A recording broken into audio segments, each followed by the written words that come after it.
City of Mist is a tabletop RPG written by Amit Mosh and published in 2018. It's a noir urban superhero investigation game based on the Apocalypse engine, but adds a whole lot more rule structure to what you might have seen in earlier games using this engine. The game fundamentally comes as two books, the City of Mist Player's Guide and the Master of Ceremonies or MC's Toolkit. The Player's Guide has almost everything you need to run the game, and you could probably do it if you were a veteran of both Powered by the Apocalypse and investigation type RPGs.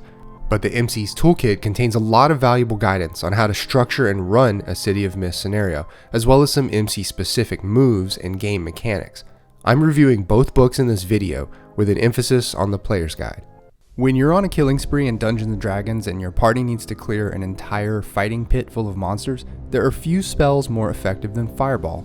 With spell effects by Arknight, the creator of the durable and awesome looking flat plastic minis, you can spam Fireball properly by checking relative distances on a 1-inch gridded map. Actually, you don't even need a grid on your map if you have the spell effect plates.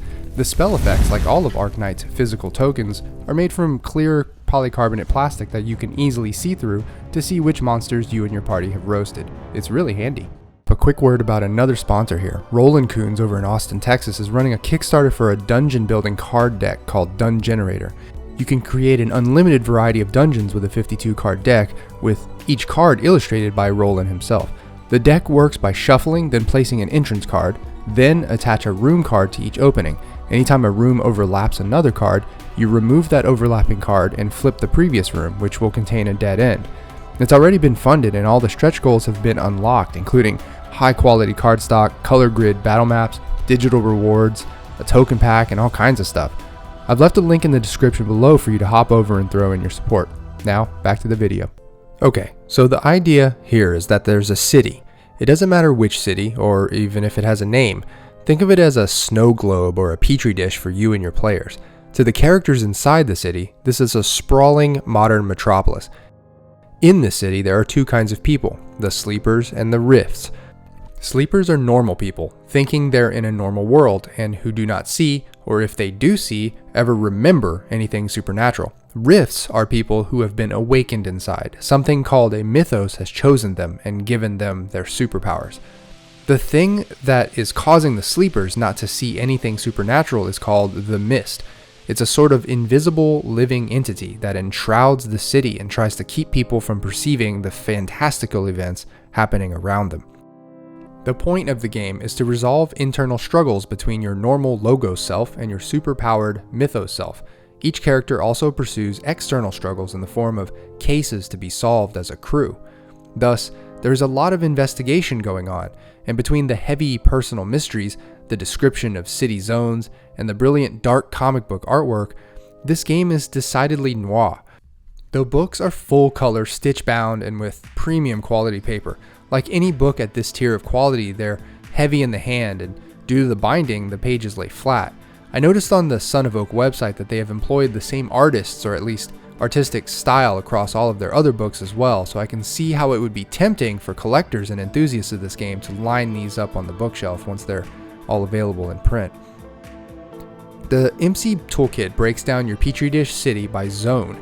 Since it's a narrative-driven Apocalypse engine game, there doesn't need to be any extreme map specificity. There are 4 main type districts described in great detail. There's nothing really stopping you from using your own city of choice for this game, but this nameless city pretty much covers every facet of a large modern-day city. The districts each serve mainly as backdrops for storytelling, but interestingly, the mist, that force that obscures the supernatural from normal people, is weaker in some districts. That obviously has a significant effect on how NPCs will react and behave. The game also provides a short explanation of several flavors of city that you can employ in your game. This puts a lot of the onus on the MC to come up with the setting, but at least the game does get you started. I personally find that I prefer to get outlines and broad setting strokes like this rather than pages and pages of how a particular city looks and operates. Every player character, or rift, in City of Mist is composed at their core of 4 so-called themes. These are aspects of their personality or their essence, and they are each tracked on these long cards. The starting 4 themes have 2 types, Logos and Mythos. A Logos theme card represents an aspect of a character's ordinary life. There are 7 types of logos themes to choose from, but you choose and answer questions in different so-called theme books in order to generate completely unique tags that make the theme your own. There are also 7 mythos types, and this is where things get really interesting. In this game, a mythos is supposed to be the living soul or spirit of a legend that has taken residence inside a person or thing in the city. It becomes a sort of symbiotic relationship where one gets superpowers in exchange for playing host to this visiting spirit. The nature of the mythos itself is so open-ended that it's almost a detriment to the game, in my opinion. Your mythos doesn't actually have to confer any superpowers at all, but most of the time they do. They could be kind of anything. One thing I noticed is that the author didn't explicitly list any comic book type sources as examples. I'm sure he was not trying to exclude them, but you can see from the list in this book that the source of mythoi, that's the plural of mythos, that the game is intended more as a thinky, literary graphic novel than a shonen beat-em-up. That's just the initial impression I get, but it could really just have been trademark concerns. The fact is, at your table, the source of your mythos is so open-ended that you can pull your mythos from comics, movies, TV, or anywhere, as long as the characters are mentally anguished and investigating stuff. When you pick a theme, logos, or mythos, you answer some questions in each respective theme book in order to arrive at some core concepts for that theme. Much of the output comes in the form of tags. Tags are usually single words or a very brief phrase that come in several different forms in the game. As far as your themes go, you start with 3 power tags and 1 weakness tag. These tags come into play when you make a move. If the power tag is situationally relevant to the move, then it acts as a +1 to the roll. Weakness tags act as a -1, and of course the description of your move has to include any tags that are invoked. There are also story tags, which have a lot of rules attached to them, but are basically general situational tags that players and MCs can generate, manage, and destroy, and which affect the scene at hand. For every mythos theme that your character has, you come up with a burning question related to that theme. It is that theme's mystery, and is supposed to be a question that your character genuinely wants to answer. The mystery should be generally related to your powers listed on that theme. In the game, if you don't pursue your mythos mysteries, among other things, you can lose that theme and have to replace it with a logos theme. Likewise, your logos, or everyday life themes, each have an identity statement. When you roleplay in a way that contradicts this statement, you will eventually lose the theme altogether and have to replace it with a brand new mythos theme. This thing where you actually lose a theme and replace it with the opposite kind is meant to simulate your internal struggle between your old normal self and your newer supernatural inner being. I read through the books carefully to try and figure out if the mythos inside a character is really symbiotic or if it's just a parasite, but really the game is written too open-ended for it to be one way or the other. One thing for certain is that your internal struggle is constant, and it has its limits. If you are down to one last mythos theme, and you lose it, you end up with just 3 logos themes and become a sleeper. In this state, you don't recall your supernatural past, nor do you have any powers. You either retire the character or roleplay until you pick up another mythos theme at some point. If you are down to one last logos theme, and you lose it from neglect, you end up with 3 mythos themes and become an avatar. It's stated in the book that this is what your mythos really wants from you, to take you over completely. When your character becomes an avatar, your powers are all enhanced, but you have to pursue each mythos completely or simply cease to exist. Another drawback is that this ultimate power level of yours naturally makes you the target of other powerful rifts in the city, as well as maybe other rifts in your crew. You can actually level up your themes over the course of gameplay through moves and other things. Sometimes you'll earn attention points on a theme, and after every 5 attention, you can choose from a few level up options for that theme. If your fade on a mythos or your crack on a logos fills up, that's when you lose that theme, which isn't all bad, because losing a theme means you get a number of build-up points, depending on how beefed up that lost theme was. These build-up points lead to a moment of evolution, which is a general level up for your character. Interestingly, the theme that you lose turns into a nemesis of yours that takes the form of an NPC, a curse, or some other force that basically haunts you forever. Besides all the internal struggle that each PC has within themselves, there is a whole other collective character that everyone at the table builds and manages. That's the crew. The crew has power and weakness tags just like the rifts, and as well as their own driving mystery or identity. The specific concept for your campaign or series can be any number of things, but the nature and theme of your crew is really the basis for your whole game concept. The Player's Guide suggests these paradigms for your crew, and they run the gamut. Between this suggested list of crew types and the suggestions for mythos sources and city themes, you can see that City of Mist is really one big thematic sandbox. Aside from the crew being a sort of secondary character at the table that can gain attention points and level up, there are allies, which you flesh out on a theme card complete with tags and mystery or identity statement. More intriguing is that you can do the same with a base of operations, which again has all the trappings of a theme you'd have for your own character. You'd level up this theme just like any other by earning attention points in order to unlock upgrades for the base itself. But I think the most intriguing of all are the rides. You can have a theme for your vehicle or method of conveyance, which has its own tags and mystery or identity. I'm not sure I've seen anything like this before in an RPG, and I just love it completely. Like any PBTA game, the gameplay for City of Mist does boil down to a conversation between MC and players. Actions are described by the players, and when those actions are certain things, they trigger so-called moves, which usually require a dice roll. There are 8 core moves in the game, some of which are relatively standard fare if you're familiar with Apocalypse Engine games.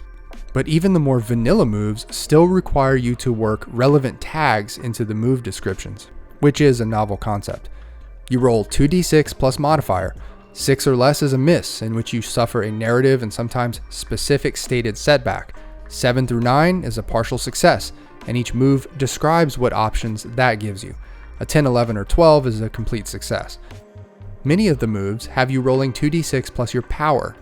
This game doesn't have any numbers for stats really, but the number of power and weakness tags that you have that apply to a move's situation is your power rating for that move. So here's where things start to get a little complex. You can level up core moves to have the dynamite feature, which unlocks extra good results when you roll up a 12 or more on a move. Also, at least half of the core moves are associated with a special little mechanic or another that are tracked on cards. For example, the investigate move can earn you clues, which are specifically tied to a subject and method, and you can later spend those clues to have the MC answer relevant questions in the fiction. Another core move, with its own little mechanic, is change the game, which can earn you juice points. These are also tracked on the little general use tracking cards that the MC gives you and can be spent on all kinds of things. Several moves deal with statuses, which can be any sort of state that you either give or receive, like stunned or encased in ice or tied up or bleeding to death, and these are also tracked on a card. In the case of statuses, whether they're good or bad, if their tier is 5, then your character is unconscious or partially incapacitated. At tier 6, you are either dead or no longer have control of your character. There are some more moves in the game called cinematic moves, and they're all pretty interesting. The flashback is one you can use once per session and allows you to describe a move that you roll for in your own past that affects the current scene, or you can describe something from your past that earns you either 1 clue or 1 point of juice. Then there's the montage, which has a ton of options for players to engage in between scenes. There's also a session end move that offers some benefits to your rift. Then there's a move that isn't considered a cinematic move per se, but it's certainly the most dramatic one in the game. It's called Stop Holding Back, and you trigger it by describing your character as using their powers on a scale or in a fashion never seen before. You don't even refer to your tags. The player rolls for it just like most other moves, but the consequences range from a single fade or crack mark on a single theme all the way up to being instantly killed, destroyed, or lost forever. The move is so powerful that there are actually several pages discussing it, and a full page of advice for MCs on how to handle it. Anyone at the table who is playing City of Mist to win the game rather than tell a compelling story is probably going to abuse this move, but it has incredible potential to make the most amazing session ending or character ending moments. I covered some of the contents of the MC Toolkit briefly in the city section earlier in this video. There are a ton of very interesting to read resources in this book. Of course, for any PBTA game, you're going to have a list of MC or GM moves as well as how to make custom moves, but I found the section on how to structure and run a session to be particularly useful. There are cases or immediate mysteries for your crew to solve, but you can structure them all to fit inside a series, which is a campaign-length story inspired by the TV show approach to storytelling. The book also presents a concept called dangers, which are any sort of threat that the MC can pit against players. Dangers at their most basic level have their own moves that operate on the core mechanics of the game and can be virtually anything in the fiction. But dangers can actually be fleshed out to be rather complex. The book offers 50 example dangers ranging from reporters to police officers to time bombs, epidemics, golems, and fairies. Also 11 more dangers in the form of rifts like Quasimodo or Rapunzel. Remember, you wouldn't be encountering actual Rapunzel, but rather the spiritual essence of the story of Rapunzel given life in some way through a person in the city. In its own very unique and fun way, the section of 60 or so dangers here is really the game's bestiary, and it's pretty wild. The toolkit has a lot of discussion and guidance regarding avatars, which are basically the full-powered Mythos characters roaming around the city. They can act as adversaries or reflections of the PC or the source of any given mystery. There are 4 very in-depth examples of avatars that unpack their agenda, their MO, drive, motif, henchman type, and base of operation. The way they are written in the book, the avatar is intended to be an integral plot device rather than merely just a villain to be defeated. Okay, so here are my thoughts on City of Mist. Cons. The Mist. I just found something a bit unsatisfying about everyone in the city forgetting everything all the time. The Mist in the game is constantly suppressing all the normal people's perceptions and memories of any instances of superpowers or the supernatural, and even the Rifts you play are struggling against this massive force of amnesia and misdirection.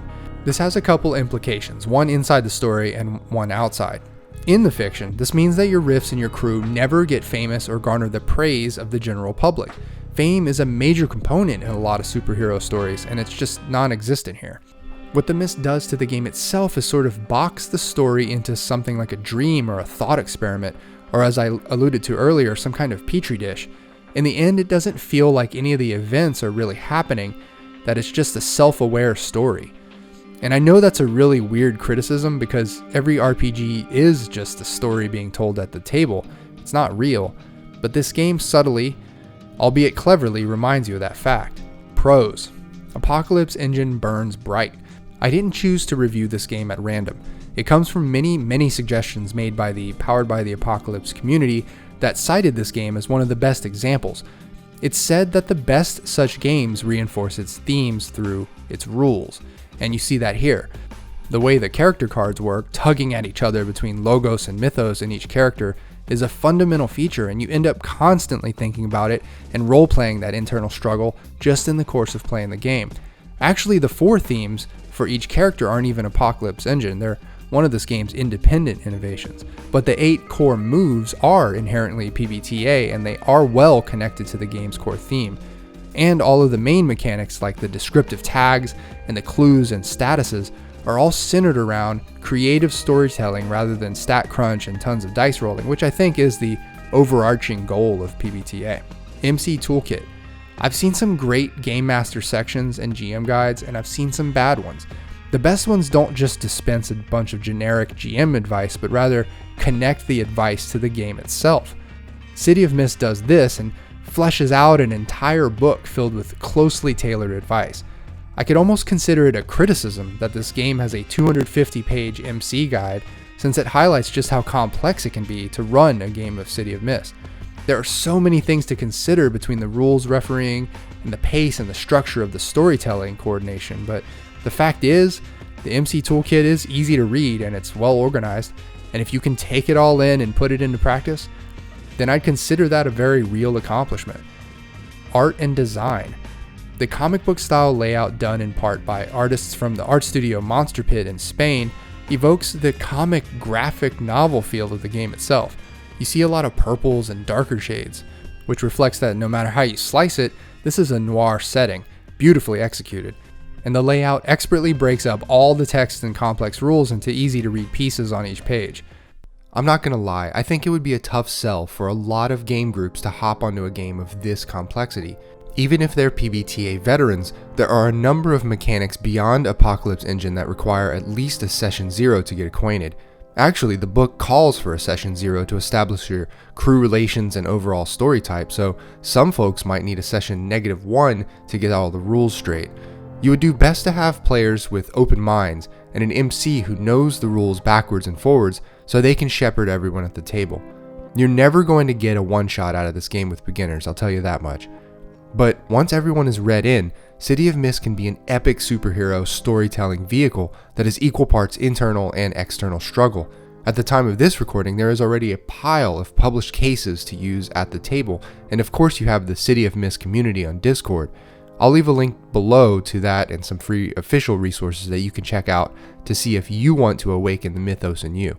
As always, thanks for watching. This is Dave, falling back asleep. See ya.